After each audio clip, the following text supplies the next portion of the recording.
Hello students, अभी हम एक वेरी इंपॉर्टेंट क्वेश्चन करेंगे जो जीके बोर्ड में आने के बहुत ज़्यादा चांसेस रहते हैं।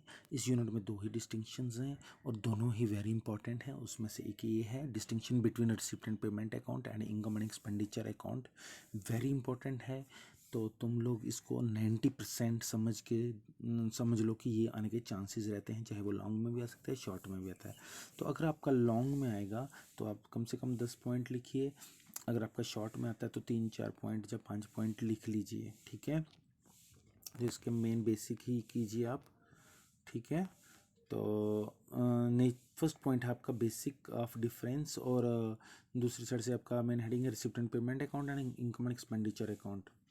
तो सबसे पहला है आपका nature of account. It is a real account. Receipt and payment जो है वो आपका रियल अकाउंट है, जैसे मैंने आपको पहले भी बताया हम कि जैसे कैश बुक की तरह ही है, तो इसलिए रियल अकाउंट है।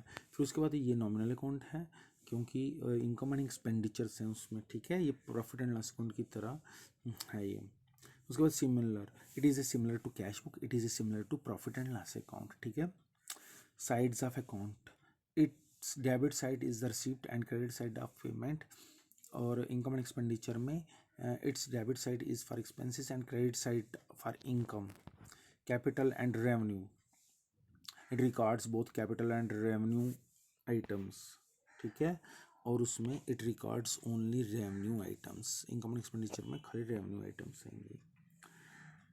Outstanding items, it ignores outstanding expenses and incomes but if any outstanding expenses or incomes is paid or received during the current year then it is recorded। वो खाली received वाले ही करेगा, बाकी नहीं तो इग्नोर करेगा। और उसमें it records the outstanding expenses and incomes also। prepaid items, it records prepaid expenses and received in advance incomes, ठीक है। तो received करेगा, रिकॉर्ड करेगा उसको। it excludes prepaid expenses or income received in advance।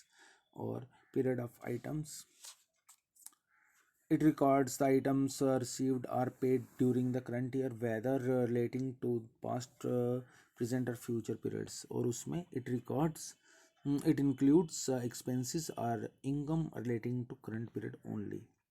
non-cash items, it ignores non-cash items like credit purchases, credit sales, depreciation, bad debts, ठीक है। ये वो नॉन कैश को इग्नोर करेगा।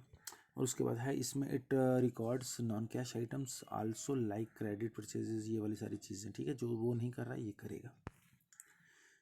beginning of the account, it beginning with the balance of cash in hand and cash at bank। It does not begin